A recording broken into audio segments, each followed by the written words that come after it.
우리는 십계명의 2부에서 이제 웨스트민스터 데일리 문답의 2부에서 십계명을 보면서 하나님이 우리에게 요구하시는 삶이 무엇인지를 봤어요. 한마디로 말씀드리면 말씀을 지키는 삶, 계명을 지키는 삶인데, 그럼 그 말씀과 계명은 무엇이냐? 그 요약이 십계명에 나와 있어요. 예수님은 그것을 하나님을 사랑하고 이웃을 내 몸과 같이 사랑하라 하신 것으로 요약해 주셨죠. 여튼 하나님이 우리에게 요구하시는 명령, 당위의 삶이 있어요. 근데 이제 이어지는 데일리 문답의 질문과 답은 인간의 타락의 상태를 다루거든요. 그리고 나서 회개와 믿음, 말씀의 지도를 받는 삶 또 나와요. 인간의 타락의 상태는 일부에서 다른 거 아닌가요? 이렇게 물어보실 분 계셔요. 맞아요. 인간의 타락의 상태를 우리 다루면서 주 예수 그리스도 구속자에 대해서 우리 공부했잖아요. 그런데 또 이거 할 필요 있습니까? 맞아요. 여러분, 성경은요, 신자를 위해서 주신 책이죠. 물론 비신자가 구원을 얻으라고 주신 책이기도 하지만 대다수의 분량이 신자가 어떻게 하나님과 교제하며 살아야 하는지, 신자가 이 땅에서 어떻게 말씀을 적용하며 살아야 되는지를 가르쳐주는 내용이 대부분입니다. 그래서 세상 속에서 살아가면서 신음하는 성도들을 위로하는 책이 바로 성경이고, 지침을 주는 책이 또 성경이고, 복잡다단한 가운데 어떤 자세와 태도를 지녀야 되는지 가르쳐주는 하나님 말씀이 바로 성경이에요. 그것을 주는 이유가 있겠죠. 구원을 받고 하나님 백성으로 부름받았다 할지라도 아직 영화의 단계에 이른 것이 아니기 때문에 여전히 부족해요. 그래서 죄를 짓죠. 그 비신자의 죄와 다르게 신자의 죄가 있어요. 자, 십계명을 지키는 한 사람이 있다고 생각해 봅시다. 1계명부터 10번째 계명까지 정말 치열하게 매일 분투해요. 하나라도 모자람이 없게 하려고요. 하나님 한 분만을 모시고 정말 전심으로 예배하려고 하고 우상 숭배를 안 하려고 하고요. 주의를 정확하게 지키고요. 부모님과 권위자에게 최선을 다하고요.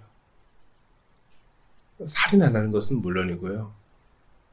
생명을 존중하는 운동에 참가하기도 해요. 혼전 순결을 잘 지키고요. 거짓말하지도 않고 남의 것을 속에 빼앗지도 않고요. 그리고 있는 것을 족한 줄 알려고 노력해요. 근데 이 땅에서 이 십계명을 다 지키려고 노력하는 사람도 또 가장 잘 행했다고 하는 사람도 이제 막 시작할 뿐이다. 우리 하이델베르 교리문답에 말씀하잖아요. 하나님의 온전한 의의 기준으로 볼 때 이 땅에서 몸뚱이를 가지고 사는 사람들의 어떤 그 계명의 실천 수준은 대단히 미미한 거예요. 다 미미한 사람들끼리 모였으니까 서로 사랑하고 격려해야 되겠죠. 우리 교회가 그런 공간이 되길 바라요. 우리 교회에서 AA 모임 하잖아요. 그러다가 이제 주일 예배도 참석하시는 분들, 또 오후 모임도 참석하시는 분들, 신자들의 모임에 동참하시는 분들도 계세요. 근데 솔직히 이런 말씀을 하시더군요. AA 모임에서는 다 같은 처지이기 때문에 기탄 없이 얘기할 수 있고 거리낌이 없다는 거예요. 같은 처지란 말은 뭐예요? 그들은 모임 때마다 발언할 때마다 꼭 안녕하세요, 알코올 중독자 문정 김입니다 이렇게 말해요. 그럼 형식적으로라도 다 안녕하세요 인사를 받고 자기 발언을 하고 마칩니다. 단주가 30년 이상이 돼도 여전히 안녕하세요 알코올 중독자 김입니다 익명을 유지하면서 자기의 정체성을 드러내요. 나는 술잔을 입이 안 됐어도 얼마든지 술을 마실 수 있는 가능성이 있는 사람이라는 걸 연약함을 고백하는 걸로 시작해요. 그래서 다 넘어져 본 경험이 있기 때문에 포장할 필요가 없고, 물론 그 가운데도 그런 게 있을 수 있겠지만 자기의 약함과 실패를 그대로 드러내죠. 저는 이전에도 말씀드렸지만 우리 지체들의 모임 가운데서도 이러면 좋겠다 싶어요. 안녕하세요. 죄인 김주영입니다. 아니면 오카르 목사님 표현 방식을 쓰면 이럴 수도 있겠죠. 안녕하세요. 가끔 죄를 짓는 의인 김주영입니다. 여전히 자기가 부족함을 인정하는 거예요. 우리 모스트 교회 우리 유가나 목사님 표현대로 하면 이렇게 되겠죠. 안녕하세요. 은혜 입은 죄인 김주영입니다. 이렇게 하면은 우리가 보다 더 막힘없이 소통하고 겸손한 공동체가 전 될 거라 생각해요. 근데 신앙생활 하면서 이 죄의 문제에 대해서 깊이 있게 강조하지를 못하고 고찰하지를 못하니까 신앙생활 하면서 자기의라는 아주 무서운 대적에게 우리가 꼴딱 넘어가서 공동체 안에서 갈등을 겪곤 해요. 온전히 은혜 중심의 신앙에서 조금 이탈해 가는 거죠. 인간의 타락의 상태를 매일 인지하고 있어야 되는 것입니다. 그래서 바울은 뭐라 그래요? 너의 약함을 자랑하라 그랬잖아요. 약함을. 오직 그리스도만 영광 받을 수 있게. 내 신앙생활 하면서 안 그런 경우가 대부분이에요. 우리는 골수까지 행위구원자이기 때문에 주의 은혜에 온전히 기댄다는 게 참 쉽지 않아요. 인간의 타락의 상태를 기억해야 하나님의 은혜 가운데 이 땅에서 신앙생활을 해나갈 수 있어요. 우리가 월, 화, 수 에스겔을 보잖아요. 하나님의 은혜 언약이 주어지는 에스겔 후반부에서 새 성전에 대한 환상을 봐요. 물론 이제 은혜 언약 가운데서도 너희가 스스로 부끄러워하리라 이런 죄에 대한 강조가 있고요. 새로운 성경에서도 여전히 재물에 대한 피의 제사에 대한 것들이 언급돼요. 왜 그렇습니까? 이제 회복되고 회복될 것이어도 신자는 여전히 죄와는 결별해야 되는 존재. 죄란 원수에게서 우리 자신을 지켜야 될 존재라는 것을 알려줘요. 한마디로 이거예요. 우리는 일평생 죄와 싸워야 돼요. 일평생. 여러분 이제 거의 외우셨을 거예요. 사도가 자신의 평생 동안 죄감을 어떻게 표현했습니까? 처음에는 성도 중에 작은 자, 두 번째는 사도 중에 작은 자, 세 번째는 뭡니까? 죄인 중에 괴수 이렇게 표현해요. 세월 지나갈수록 죄감, 인간의 타락의 상태에 대해서 더 절절히 깨닫고 작은 죄에도 몸부림치는 것이 성화의 증거입니다. 그런 것이 없이 세상을 변화시키겠다고 나가서 어떤 활동을 하는 것을 성화의 증거라고 내세울 수 없어요. 헌금을 얼마나 했고 봉사를 얼마나 했고 그게 절대적인 기준이 되지 못합니다. 작은 죄라도 그 소리만 들어도 소스라치듯 놀라는 그런 상태가 돼야 돼요. 죄는 너희 가운데 그 이름이라도 부르지 말라. 악한 것은 그렇게 해야 됩니다. 인간의 타락의 상태를 다루면서 대열이 문답은 이렇게 질문하죠. 그렇다면 모든 죄가 다 똑같이 가증한 것입니까? 답은 이러하죠. 다른 죄보다 더 가증한 죄가 있다. 여러 가지 가증 요인이 있다. 이러면서 이유로 볼 거예요. 죄를 범한 사람이 어떠한지에 대해서, 어떤 형편이었는지에 대해서 그 죄의 경중이 다르고 그것으로 인해 피해를 받은 사람들의 상태에 따라서 또 경중이 다르고 그 죄의 성격에 따라서도 다르다. 우리가 이것을 좀 차근차근 봐야 그렇구나. 우리 대적을 좀 알고 그리스도의 은혜가 얼마나 타고난지를 알게 돼요. 만약에 이 세상 어떤 분들이 얘기하는 것처럼 어두운 면은 보지 말고 밝은 면만 봐야 돼. 그렇게 얘기하고 하나님 은혜의 좋은 점, 예수님의 탁월함만 얘기한다면 감이 안 올 거예요. 이 땅에서 우리가 매일 접하고 있는 죄의 모습을 성경적으로 잘 풀어 놓아야 그 다음에 이게 좋은 걸 알게 돼요. 잔이 비어 있어야 나중에 향기로운 포도주가 찼을 때 이게 좋구나 이런 걸 알 수 있잖아요. 늘 포도주가 차 있으면 그냥 그런 거구나 이렇게 무덤덤해져요. 그러므로 세월 지나갈수록 성경 읽기와 공부를 통해 이 죄란 이렇게 혐오스러운 거구나. 가증한 면모를 가지고 있구나. 교활하구나. 이걸 알아야 돼요. 먼저 하나님의 계명에 위배되는 어떤 종류의 행동은 그 죄가에 따라서 차이가 있다는 것을 봅시다. 요한복음 19장 11절 보세요. 예수께서 대답하시되 위에서 주지 아니하셨더라면 나를 해할 권한이 없었으리니 그러므로 나를 내게 넘겨준 자의 죄는 더 크다 하시니라.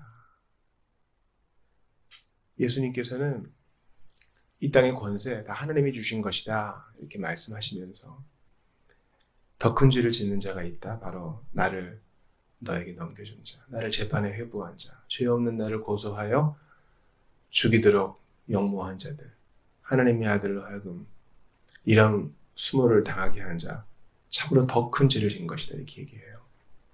그렇죠. 사소한 거짓말보다 살인죄가 더 가증한 죄인 것이죠. 반복되는 간음죄가 한순간의 게으름보다 더 죄질이 나쁜 것은 분명합니다. 에스겔 8장에서 6, 13, 15절을 봅시다. 그가 또 내게 이르시되 인자야 이스라엘 족속이 행하는 일을 보느냐. 그들이 여기에서 크게 가증한 일을 행하여 나로 내 성소를 멀리 떠나게 하느니라. 너는 다시 다른 큰 가증한 일을 보리라 하시더라. 그러니까 에스겔은 전반부에도 성전 한 상, 뒤에도 성전 한 상이 있는데 앞부분에는 예루살렘에서 그들이 행하는 성전 안에서조차 행하는 그 가증한 죄의 실상을 보여주고 후반부는 회복을 보여주죠. 근데 이리저리 주께서 데리고 다니시면서 가증한 일을 보는데 더 가증한 일 이렇게 나와요. 13절로 봅시다. 또 내게 이르시되 너는 다시 그들이 행하는 바 다른 큰 가증한 일을 보리라 하시니라. 성전 안에 질투의 우상이 있는 것도 모자라서 장로들이 얘기하죠. 하나님이 우리 버렸어.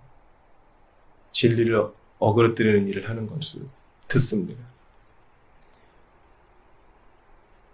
에스겔 8장 15절이에요. 그가 또 내게 이르시되 인자야 네가 그것을 보았느냐 너는 또 이보다 더 큰 가증한 일을 보리라 하시니라. 여인들이 단무스를 위해서 애곡하는 겁니다. 그리고 제일 가증한 일, 더 가증한 일을 또 보죠. 아예 대놓고 성전문, 현관과 제단 사이에서 25명이 동쪽 태양을 향해서 예배하고 그 죄질에 있어서 더 가증한 일이 있어요. 모든 죄가 다 똑같다 이렇게 얘기할 수는 없는 것입니다. 물론 모든 죄가 그 성격에 있어서는 다 하나님의 진노를 불러일으키기에 합당한 것이죠. 경중의 차이는 있지만 모든 죄의 삭스는 사망입니다. 더 악한 것이 있다는 것이죠. 사망에 이르는 죄와 사망에 이르지 않는 죄가 있음을 성경은 알려줍니다. 요한일서 5장 16절 봅시다. 누구든지 형제가 사망에 이르지 아니하는 죄 범하는 것을 보거든 구하라. 그리하면 사망에 이르지 아니하는 범죄자들을 위하여 그에게 생명을 주시리라. 사망에 이르는 죄가 있으니 이에 관하여 나는 구하라 하지 않노라. 우리가 선호하는 본문은 아니에요. 그러나 성경이 말하고 있으므로 주의 깊게 봐야 됩니다. 성경은 우리 주님이 사도 요한을 통해서 성경이 말씀하게 하세요. 사망에 이르는 죄, 사망에 이르지 아니하는 죄 있다. 사망에 이르는 죄는 뭡니까? 반복적으로 성령께서 하시는 일을 거부하는 거예요. 복음 사역을 회방하는 겁니다. 이런 죄를 범하는 자는 택자가 아니요 구원받은 자가 아니겠죠. 이것은 계속적인 범죄를 말하는 거예요. 의도적인, 고의적인, 완고함 속에 회개하지 아니하면서 죄를 범하는 거죠. 그런 자들은 사망에 이르는 죄를 졌는데 그들을 위해 기도하지 말아라. 세월 지나가면서 이렇게 보니까 이것은 너무나 교활하고 악랄하고 그 죄질이 심각해요.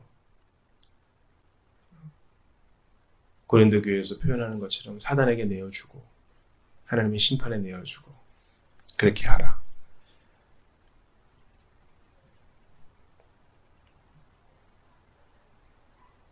그런데 어떤 형제와 자매가 있어요. 사망에 이르지 아니하는 죄를 범해요.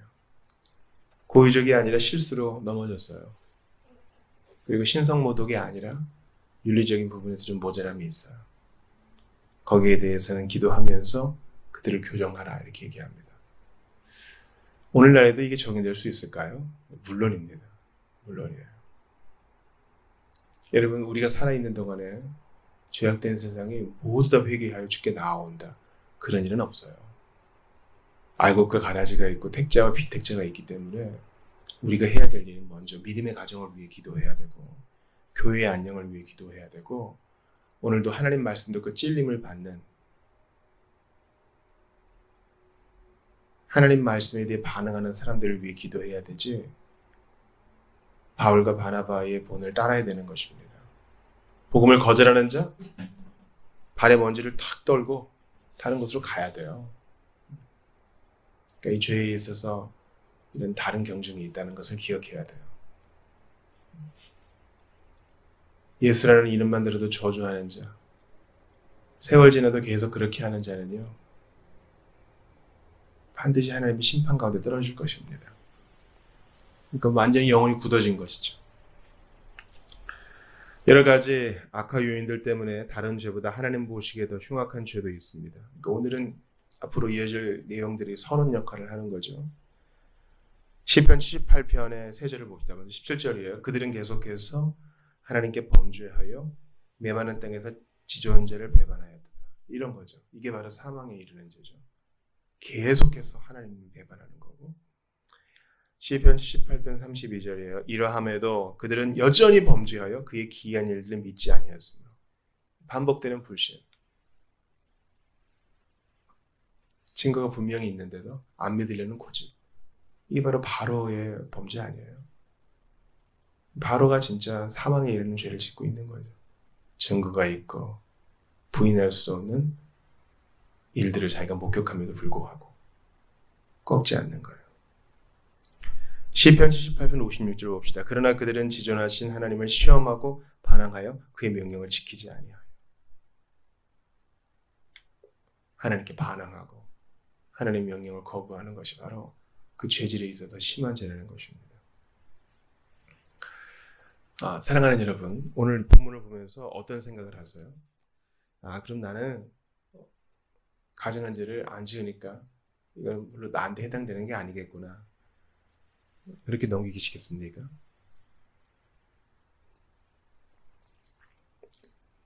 그러나 내가 반복적으로 복음을 거절하고 고의적으로 믿는 자를 핍박하고 증거가 있는데도 안 믿기로 작정하고 그러지 않는다 해도요. 즉 더 심한 죄를 안 짓는다고 해도 이제 커미션이죠. 자기의 죄는 안 짓는다고 해도 오미션, 부작위는 내게 상관없는가 이런 생각할 필요가 있어요. 사망에 이르는 죄와 사망에 이르지 아니하는 죄가 있다면 의에 있어서도 더 작은 선행과 더 큰 선행이 있겠죠. 나는 주님을 위해 더 큰 일들을 하고 있는가? 더 큰 적극적인 순종을 하고 있는가? 이거 돌아볼 필요가 있어요. 인간의 타락의 상태가 이렇게 심각하지만 주의 은혜는 더 커서 우리를 더 열정적으로 더 크게 순종하게 만드십니다. 여러분, 우리가 게으름에 빠지면요, 선교도 못하는 거예요. 작은 일에 충성 못하면 큰 것도 충성 못해요. 우리가 어제 못한 일이 있죠. 오늘이라고 할 것 같아요. 바로 오늘 결단해야 돼요. 완벽한 타이밍이라는 것은 없기 때문에 바로 지금 하는 거예요. 바로 지금 비신자 친구를 위해 기도하고 바로 지금 그를 위해 편지를 쓰고 바로 지금 그를 섬기고 바로 지금 주일을 준비하고 바로 지금 암송 선고를 점검하고 바로 지금 지체들을 생각하면서 전화 다이얼을 돌리는 거예요. 난 이런 죄는 안 지었어가 아니라 더 큰 순종으로 주께 영광 돌리는 여러분들 되시기를 바랍니다. 앞으로 죄의 성격에 대해서 계속 볼 텐데 이런 것들을 볼 때 상당히 무섭다 이렇게 낙심하는 것이 아니라 이러한 험악한 죄를 위하여 또한 이러한 죄를 먹고 마시는 나를 위하여 십자가에 달리신 그리스도의 희생과 순종이 얼마나 대단한가를 발견하시고 더 크게 주님께 순종하시는 여러분들 다 되시기를 주의 이름으로 축원합니다.